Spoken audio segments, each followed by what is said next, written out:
What's going on, family? Thank you for tuning into another episode of Too Good to Be Drew. I am your host, Drew Davis. And today we're going to be talking about therapy. Now, don't turn the episode off. Not here to scare you, not here to frighten you, not here to startle you, but we're here to talk about therapy. And we're still in Men's Health Month, whatever you want to call it. We're worried a lot about men and their mental health and how they perceive the world. And there are a lot of stuff that we've been through in our life that we need to unpack and talk to somebody about. And there's nothing better than to talk to a licensed professional, someone that is trained to be able to handle what you're discussing and to be able to give you some good feedback and provide the space for you to be heard and supported. And so I wouldn't get on here and talk about therapy unless I've been through therapy myself.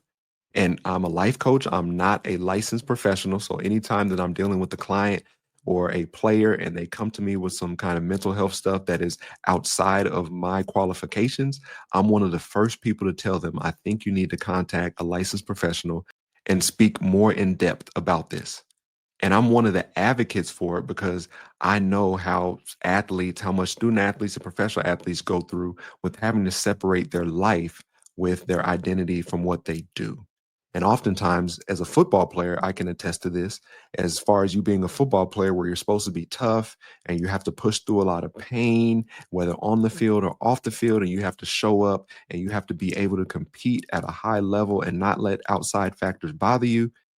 And honestly, that is a unrealistic expectation that a lot of us have for ourselves as athletes, where we think, man, I gotta be able to get over this. I gotta put this in the back of my mind because I gotta practice and I got a game and I gotta go out here and compete and I gotta perform at the best of my ability. When as humans, us going to work and having to separate from what's going on in life to what we're dealing with as work, those are two very hard things to do. And so that's why I am an advocate for receiving therapy, for receiving help and assistance and the resources, because we're not equipped to take on all this stuff on our own. We're not. And I'll be the first to tell you that there are some things we pack away and put deep down in us that doesn't come out for years, or a relationship with a person that's really hurt us, but we act like it hasn't done that. And we figure out in the end that, man, this might have had a lot more to do with my current state than I've ever imagined. And that's okay. But the thing I want to tell everybody is that it's never too late for therapy. Never too late for therapy. And we're in this generation now where there are a lot of people that are in my age group and demographic where it is becoming second nature to have a therapist or a clinical professional or a licensed professional, I should say. And I say that because I called my cousin a couple weeks ago. I just called him really quickly, and I was just going to tell him something real quick. And he picks up the phone. He said, "Hey, what's up, man? Hey, let me call you back. I'm walking into therapy. Let me hit you back in an hour when I get out of here." And I thought that was the most awesome thing that I could hear, is that it was just second nature to him to let me know where he was really going and let me know what he was about to do. It was kind of like he was telling me, "Hey, yo, I'm about to sit down in this chair and get this haircut. Let me holler at you when I'm fresh and clean." Or, "Yo, I'm running into the store real quick. I don't have service, so I don't want to lose you. Let me." It was like it was a regular errand. I feel that we definitely need to have a licensed professional that we are seeing on a regular basis to unpack things, to help us grow, help us develop, help us heal from past trauma or past hurts. And you look at the overall scope of everything. You have a primary doctor that you go see once or twice a year. You have an eye doctor that you go get your eyes checked with. You have a barber that you go see, and they're, in a sense, I don't want to be disrespectful for anybody, but they're kind of a psychologist in a way, from all the stuff they take on and the things that they get to know about you and the relationship that they build with you. But that's an episode for another day. You have an orthodontist that you go see if you had braces upon one point in time, and now that you have your retainer or things that you need to get checked up on. We have all these areas of things that we check up on through our health. And sometimes we forget about ourselves mentally and our mental makeup. And so I'm gonna keep challenging guys. I'm gonna keep challenging guys to dig and uncover some stuff and be uncomfortable going to talking to somebody about what you're currently going through, what you've been through. Because even though I'm your friend and I would love to talk to you about it, that a lot of that stuff is out of my depth. And I don't want to overstep my boundaries acting like I'm a clinical professional when I'm not. And that's one of the best things about me, is that I'll never sit here. If you ask me a question and I don't know the answer, I'm not just about to pull something out of my keister. I'm gonna tell you straight up, "Hey man, I don't know, but let me do some research and I'll get back to you if I learn some more." And that's one of my superpowers, is that what I don't know, I admit. And the reason that I know I'm smart is because I know I'm not. And that's the funniest thing of everything. But I started back in therapy this month, and it was one of the most liberating things that I could have done. For a lot of people that don't know, I lost my father about this time last year, so there's some emotions that are popping up, some questions that I have, some past hurt, some past pain that we're digging through. And as I was searching for my therapist, I wanted it to be a woman. I wanted it to be a black woman at that. And it's funny because some people were like, or when I'm looking and I was going through my providers and they're asking me and they're trying to get me matched up, and they're like, "Do you want a person of color?" And I was like, "Nah, I want somebody that's black." And they're like, "Well, a black is a per." I'm just letting you know, I want somebody that's black. For there's no gray area there. I wanted to go see a black woman. Being a football player, there's this sense that we have a lot of men that surround us, coaches that push us, that want us to be great, that, do all these things with us or to us. Maybe it might be yelling, maybe it might be talking down on us and things like that. But I felt that it was the best for me to really go to a therapist who was the opposite sex of me to get a better feeling and a different point of view from a different sex, even though she's not giving me her point of view. But the process to finding her was really easy. I went through my insurance from my employer, and they were able to give me a list of names, and they zeroed in on two that they think that I would really like. I called this company. The woman that I was the head of the company, she didn't have any availability, but then she told me that they do have a black therapist on staff and she does have availability. So I got passed along to her, scheduled us a meeting, I think a week or two out, turned in all my information, my insurance information, my EAP, employee assistance plan number, that will allow me a certain number of sessions.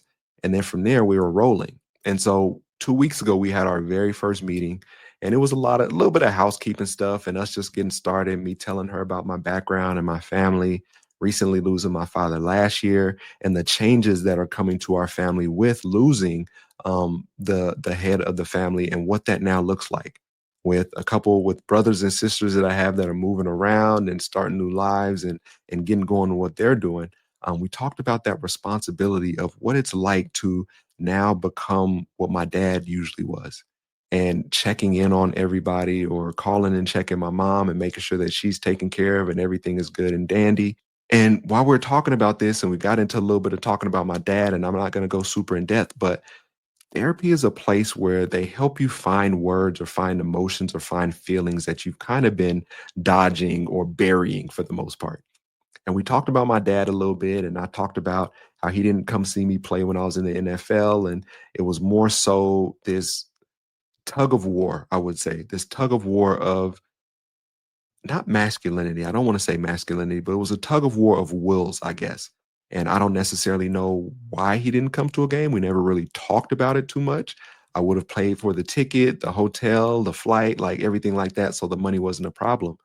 But as we're sifting through these feelings and we go deeper into what it was like growing up, my therapist goes, it sounds like what you're dealing with is a lot of hurt. The word I used to describe it was confusion. But she said, "Does hurt sound like a good term to use, that you're hurt, that there's something in you that's hurt?" And I thought about it, and in therapy and me having a psychology background, I take time to really think and ponder on what someone says. And we have this thing as humans where somebody gives us a word for something or somebody says something, and sometimes we don't want to take their word or their definition or their description, but we so much want to get out what we're trying to say. And so I thought about it for a minute, and I was like, well, confusion isn't really an emotion, I guess I could say. That's more of I want to say verb. Is it an adjective? It's not so much a rooted emotion, I want to say. And I'm gonna look this up after this episode because I don't want to be telling y'all wrong stuff. But hurt was an adequate description of what I had been feeling. And we talked about it. I said, he didn't come to all my games when I was younger, so I guess I've been prepared, and that's what our normal is. She wants to say that's fine, that's your normal, and a lot of people's normal is different. And so what your normal is, you've learned to cope with that, and you've learned to use that as a way of disregarding your feelings or how you feel. And I was like, damn, wow, I think I found the right therapist. But it wasn't that I was looking for right answers. It was that she listened. She was able to ask me questions about certain aspects of my relationship with my father and what our family's going through right now. about some emotions that I've been feeling as we come up on the anniversary of it. Experiencing Father's Day last weekend without a father for the very first time, and it being a full year from when we buried him and when he passed away. And so it's been extremely therapeutic to just discuss these things with someone. And this is just the first session. Like I said, I have a psychology background, so I know how important it is to really open up and to really not worry about what you say or how you say it, but to say it and then be able to sift through everything to find out what that real answer is or what that real description of terms that you're feeling is. And one of the things I like that she said, and she would ask me something, and she was like, we don't have to have an answer for that right now. And that is so powerful. She wanted me to sit with it, maybe for that session, maybe until the next session. But that's one of the most powerful things I found in the session was somebody telling you, asking you a question where we usually get asked a question and people expect us to have an answer in that instance.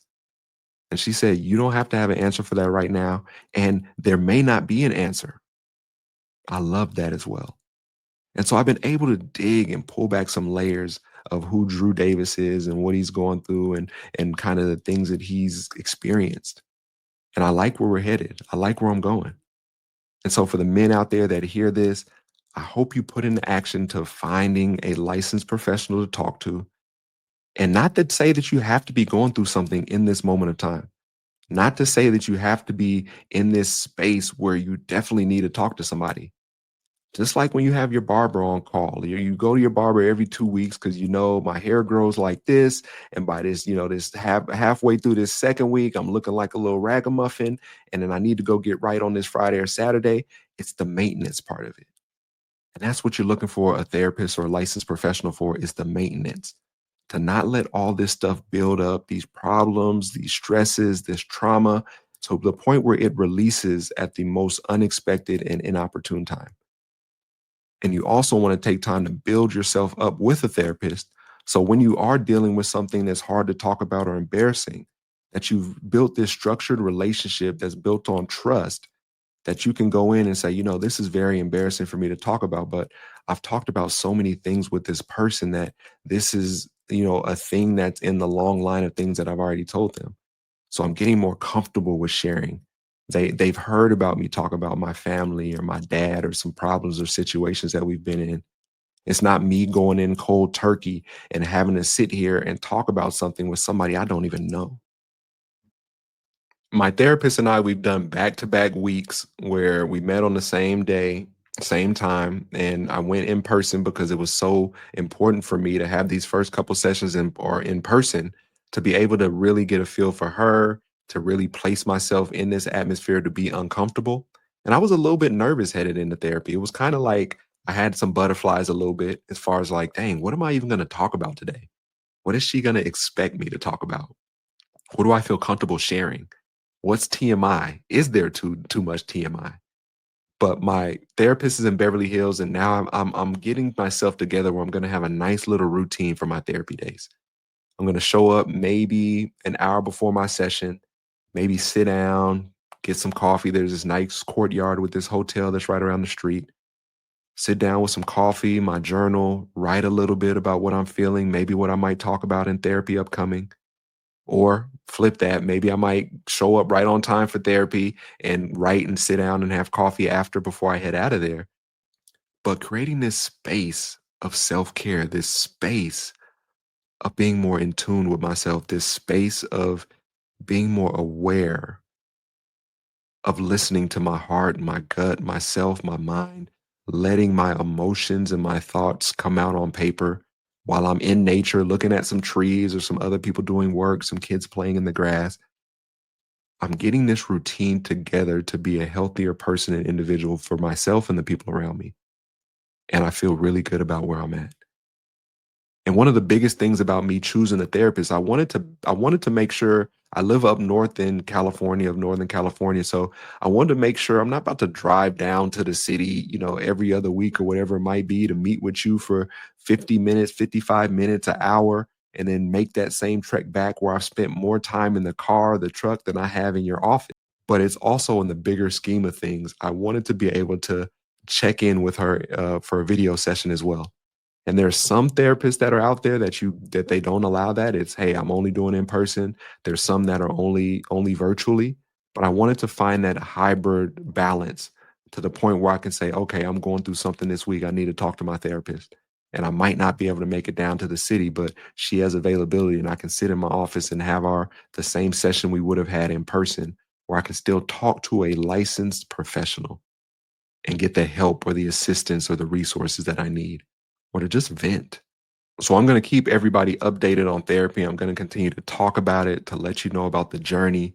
I hope that you start your own journey, whether you've never had a therapist or that it's been a while since you've gone back to a therapist. But I hope the things that are happening in your life allow you to go see somebody to get assistance, to get help, to get feedback, to get a safe space to talk and discuss things that you might not have someone to talk about them with. That goes for the men and the women that tune into this show. I want the best for you. I want you guys to take full advantage of what this world has to offer you.